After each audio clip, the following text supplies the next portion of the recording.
జగిత్యాల జిల్లా మల్లాపూర్ మండలం చిట్టాపూర్ గ్రామంలో చాకలి ఐలమ్మ విగ్రహావిష్కరణ మరియు జయంతి కార్యక్రమంలో కోరుట్ల నియోజకవర్గ ఎమ్మెల్యే విద్యాసాగర్ పాల్గొన్నారు. ఈ సందర్భంగా ఆయన మాట్లాడుతూ వీరనారి చాకలి ఐలమ్మ లాంటి తెగింపు అందరిలో ఉండాలని, ఆమెను స్ఫూర్తిగా తీసుకుని ముందుకు వెళ్లాలని జగిత్యాల జిల్లా కోరుట్ల నియోజకవర్గ ఎమ్మెల్యే విద్యాసాగర్ అన్నారు.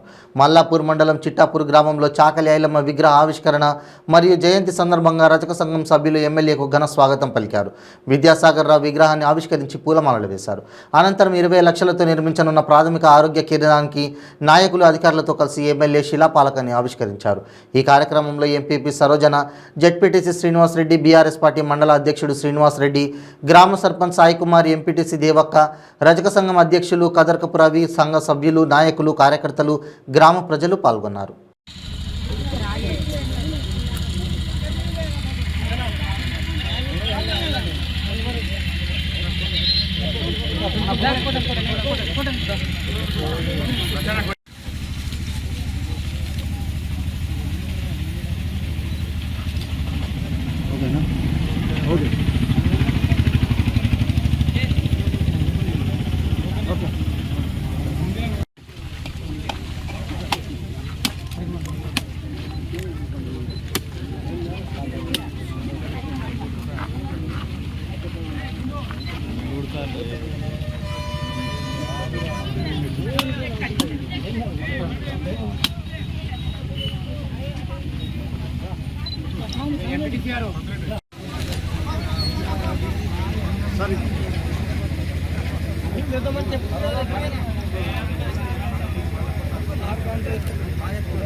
సార్ చూడండి సార్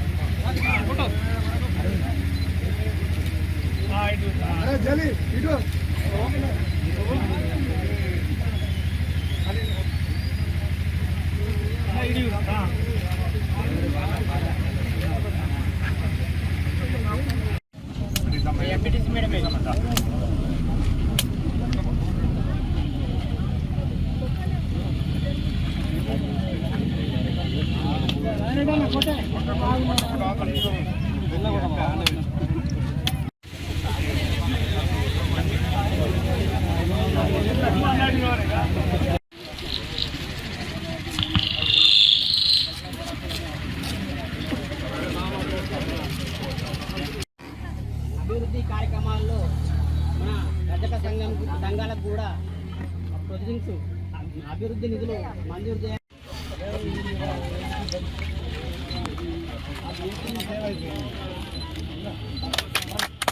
చూడండి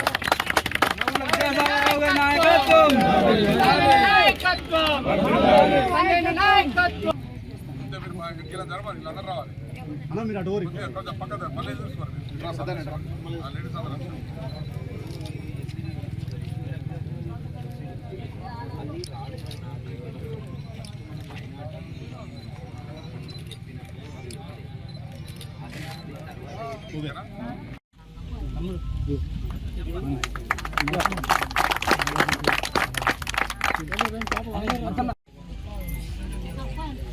అని హామీ ఇచ్చిండు. అదే హామీలో భాగంగా ఇక్కడ మన చిట్టాపూర్ నుండి వెళ్ళి కలవగానే సారు విగ్రహాన్ని ఇవ్వడం జరిగింది. నడిచింది కనుక రజాకారులకు వ్యతిరేకంగా ఎంతో పెద్ద పోరాటం చేసింది. మేము ఒక బట్టలు ఉతుకమే వాళ్ళం కాదు, మాతో అన్ని పనులు అయితే చెప్పి ఎవరడ్డం వస్తే వాళ్ళను నరికి చంపి అప్పుడు వీరనారిగా వెలుగొందింది కనుక మన తెలంగాణ వచ్చిన తర్వాతనే అప్పటి పోరాటంలో ఎవరెవరున్నారో వాళ్ళందరినీ మన ముఖ్యమంత్రి గారు జ్ఞాపకం ఉంచుకొని ఈ కార్యక్రమాలన్నీ కూడా ప్రభుత్వ పరంగా చేయాలి అని చెప్పి మనం చూస్తున్నాం. ఇవన్నీ ఏనాడు కూడా సమైక్యాంధ్రలో మనం మన తెలంగాణ పండుగలు ఎప్పుడు చేసుకోలే. మన బతుకమ్మ పండుగ కానీ, ఇలా ముస్లింలకు రంజాన్ కానీ, అదేవిధంగా క్రిస్టియన్లకు క్రిస్మస్ కానీ ఎన్నడూ కూడా మనం చేసుకోలే. ఇవన్నీ ప్రభుత్వ పరంగా చేసే విధంగా, బతుకమ్మలకు చీరలు ఇచ్చే విధంగా, రంజాన్ నాడు వాళ్ళకు కొత్త బట్టలు ఇచ్చే విధంగా, ఆనాడు ఎవరైతే క్రిస్మస్ పండుగ చేసుకుంటారో వాళ్ళకు కూడా కొత్త బట్టలు ఇచ్చే విధంగా మన ప్రభుత్వం, మన గౌరవ ముఖ్యమంత్రి గారు కేసీఆర్ వచ్చిన తర్వాత తెలంగాణ ఉన్న పండుగలన్నీ ప్రభుత్వ పరంగా జరుపుకోవాలి, మన తెలంగాణ ప్రజలు ఏవైతే కోరుకుంటారో చేయాలని చెప్పి మన ముఖ్యమంత్రి ఆలోచించి అప్పటి నుంచి ఇవన్నీ కార్యక్రమాలు చేసుకోవడం జరిగింది. దీనిలో భాగంగా ఇలా ఐలమ్మ జయంతి కూడా మనం చేసుకుంటున్నాం. దాంట్లో అప్పుడున్న వీరులందరినీ కూడా మనము స్మరించే విధంగా, అప్పుడు చేసిన చరిత్రను కూడా వినే విధంగా చేసుకొని మనకు కూడా తోలో నడవాలని చెప్పి, ఆ బాటలు నడవాలని చెప్పి కోరుకుంటూ మరి చాలా సంతోషం. ఇలా చాకలైలమ్మ విగ్రహావిష్కరణ చేసుకుంటూ మీ అందరూ ఉండి ఇలా విగ్రహావిష్కరణ చేసుకుంటూ మీ అందరికీ కృతజ్ఞతలు తెలియజేస్తున్నా. అక్కడ నాడు విగ్రహాన్ని కూడా మా నాయకులు 5,000 రూపాయలు ఇచ్చేసాం సార్ అడ్వాన్స్ అన్నారు. అవి కూడా 5,000 రూపాయలు కూడా మీకు వాపస్ చేస్తున్నా. మొత్తం విగ్రహం నేనే కొనిస్తున్నా కనుక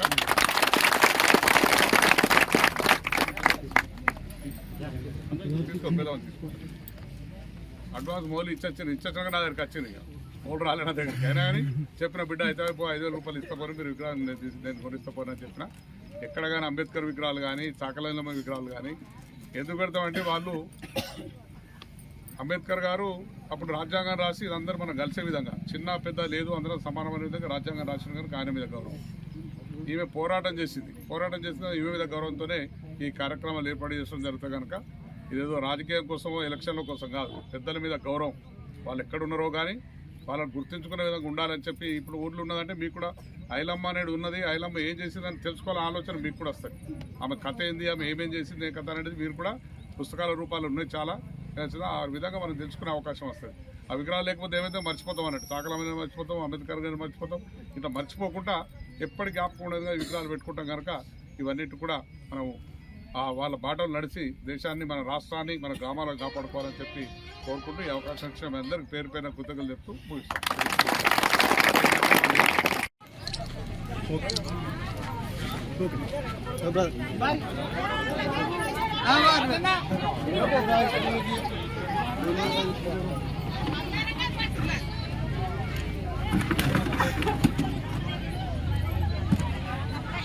ఓకే సార్. Hello. 1, 2, 3.